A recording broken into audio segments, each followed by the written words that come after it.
Already subscribed, welcome back, my darling. And if you have not yet subscribed, subscribe and join a part of our community, of our little family that we are growing over here on YouTube. I hope that we get bigger, and I'm just so excited for what 2021 has in store.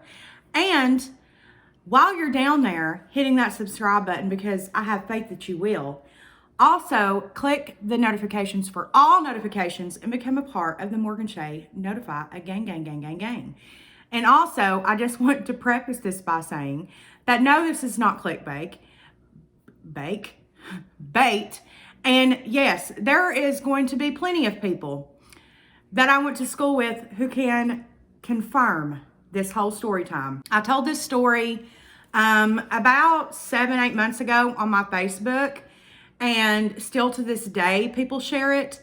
And so many people are like, oh my gosh, you need to, number one, do a whole YouTube video on it, and two, do a short story on TikTok. So today, I'm gonna do both. This is about the time that my 8th grade prom chaperone took us to her job that just so happened to be a strip club. Let's get into it.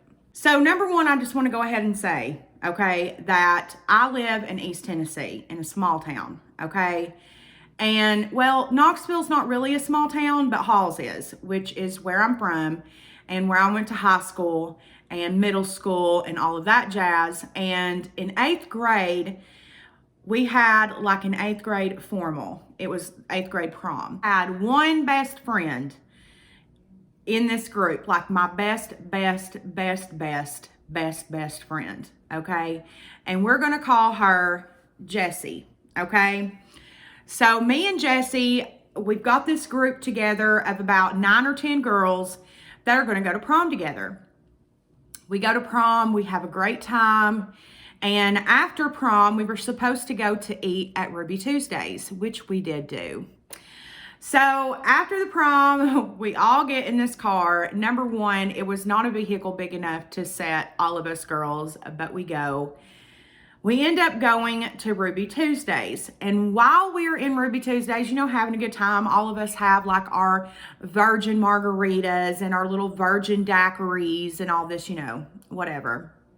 And there are other kids there and like prom clothes too, because other schools were having their prom. All of a sudden, the girl whose aunt was our chaperone, she comes inside and she's like, oh, my aunt's in a fight in the parking lot. Y'all, we go outside and it is a physical fight is happening in the Ruby Tuesdays parking lot, which just so happened to be off like the main highway that ran into Halls. It's in Fountain City. It doesn't matter. It's not there anymore. It's now a Denny's, but it used to be a Ruby Tuesdays back in the day. Got into a fight in the parking lot. I just remember me and Jessie like looking at each other in this moment and being like, fuck.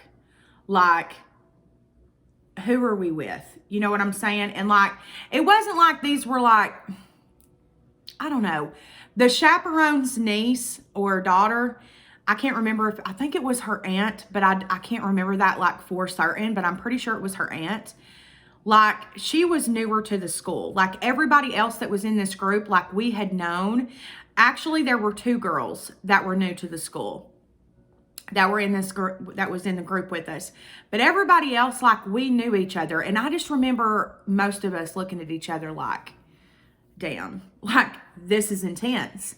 So we get into the car after all this shit happens, and we're all kind of wound up, you know, teenage girls. And I look over at Jessie and I'm like, where are we going? And so Jessie asks the aunt, you know, where we're going. And I thought she said a tea room. I thought they said we're going to a tea room. They said titty room. Titty room is what they said. And I thought they said a tea room. Y'all, my parents can vouch for this. There's so many people who will vouch for this for me, okay? Well, I probably shouldn't say the name of it. For legal reasons, I'm not going to say the name of it. but it was a strip club off of Clinton Highway, and it was dingy as fuck. So if you're from around here, you'll know exactly what club I'm talking about. It's not there anymore. Matter of the fact, I think there's another strip club there now. Yeah, I'm pretty sure there's another strip club there now, or it may just be shut down. I don't know. I haven't been up through there in a while, but we'll just call it George's place, okay? That should help you figure out what it was, anyways, back in the day. So we pull in, and still, like, I don't know where we're at. Like, and I don't think Jessie knew either. She might have. I can't remember if she knew, like, where we were going, or if she heard tea room too. I can't remember. I should have asked her before I filmed this, but I can't remember. But I just remember, like, them letting us in. Like 1,000% letting us girls in. And like I said, there's like 8 of us, okay? It's like a line of us girls like walking into this strip club. And they're still carrying on with like what's happening. And she takes us back to the dressing room.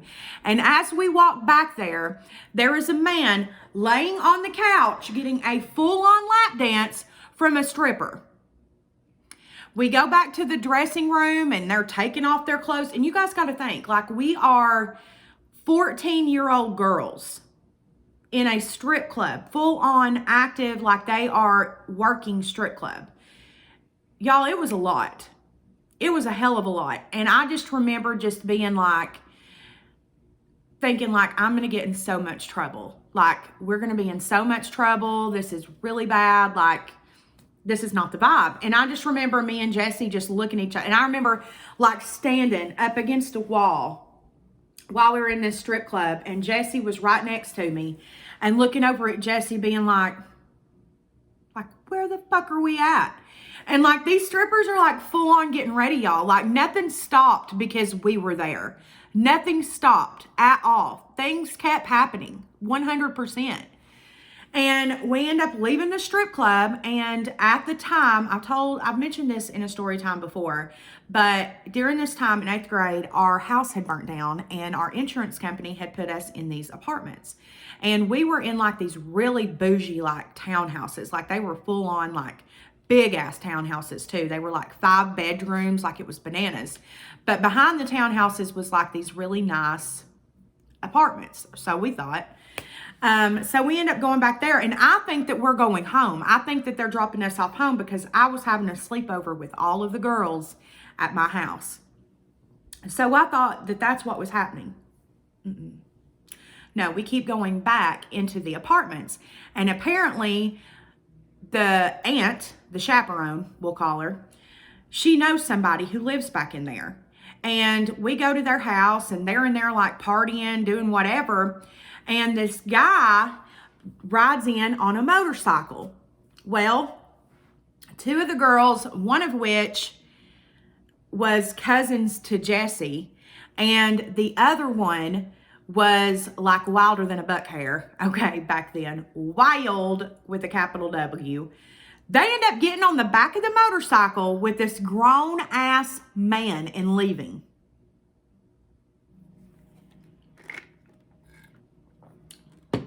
And for some reason, I can't remember, probably because this was in 2003, 2004, and it's 2021. But I can't remember if it was 2 guys on 2 different motorcycles or one guy. I think it was one guy on a motorcycle, yeah. And he took one of them, and they left for a minute, came back, and then the other one got on it and left. And I remember telling Jessie, like, I'm going home. This is enough. Like, I'm over it. Like, I'm going home. Like, I'm done. And I knew my parents were going to ask, like, why the fuck did you just come home without your chaperone? Where's your chaperone? Like, why are you all walking home? You know what I'm saying? And that's exactly what happened. My dad was like, where's your chaperone? Where are the other girls? And then one of the girls ends up getting off of a motorcycle, and I have no choice in my mind but to tell my dad, because I'm not, look, that was just me. I was not about to get in more trouble and cover for this person that I don't even know and literally never met again. I never met her again, okay? But I end up spilling the beans. I end up spilling the beans to my dad and telling him, like, the chaperone took us to, shit, I said the real name of that strip club again. The chaperone took us to George's place, or whatever I said it was going to be called, Greg's place, whatever. Took us to Greg's place, and she got in a fight at the Ruby Tuesdays in the parking lot, and she's back in this apartment back here smoking pot with somebody. Like, just spilling the beans full on, didn't care. My dad, of course, was pissed. Jesse's parents were pissed. Pretty much everybody's parents were pissed off. They were like, what the hell? So my dad ends up calling Greg's place. And if I remember correctly, like, they ended up having like the state of Tennessee out there and all this shit, because we were full on in this club. Like 100% we were in this club. And I can't remember if it ended up getting shut down after this. I think it did, but I can't remember for sure. And a whole bunch of drama actually happened at this sleepover. Me and Jesse end up getting in this huge fight. And we didn't talk for the entire summer. So this prom happened at the very end of school, and me and her did not speak for the rest of the summer going into high school. And I remember the first day of high school, it like crushes my heart even to this day to think about it. But like, you know, like the breezeway when you walk into your high school, we had benches there. And I remember seeing her like hanging out with people by the benches. And I walked right past her as if I didn't even know her on the first day of high school. And when I tell you guys that like Jessie was like my like soul sister, like my best fucking friend. And like, we're cordial to this day. And we ended up getting close again. But, you know, as years go on, people drift apart, life moves on. I made a lot of mistakes, and she was a mom. So I distanced myself from her by a lot. Because I got really bad on drugs, and I was embarrassed. And I was the type of person, when I was active in addiction, to not bring myself near people with kids. Like even my sister, my own family, like, unless it was a holiday and my mom like basically forced me to go to a holiday party, like I didn't go. So I really distanced myself from Jessie when I was in addiction, and we just haven't really hung out since then. And Jessie, if you watch this, I know you know who you are, and I miss you so much, and I want to hang out with you. I miss you, and I love you. Even though we haven't spoke in probably like 6 years, aside from like on Facebook and stuff, I miss you so much, and I love you, and I just miss you so much. But yeah, guys, that is the short little story there that I had for you about the time that my 8th grade prom chaperone got in a fight, took us to a strip club, and then went and partied and smoked pot with her friends. I don't know how I'm going to name this. I'll probably just name it my 8th grade prom chaperone took us to a strip club or something like that. But I hope you guys enjoyed this little short story time. Be sure that you do hit the like button while you're there. That helps the algorithm of my videos. Also, be sure that you are following me on social media. It is all linked down below, every platform that I'm active on. I've been going live almost every single day on Facebook. So be sure that you do go over there and send me a friend's request. I'll accept it. And yeah, you guys, I hope you guys had a fantastic weekend. And until next time, my little baby darling. Bye. An oldie but a goodie, bitch. An oldie but a goodie. Max Soft and Gentle. Ooh.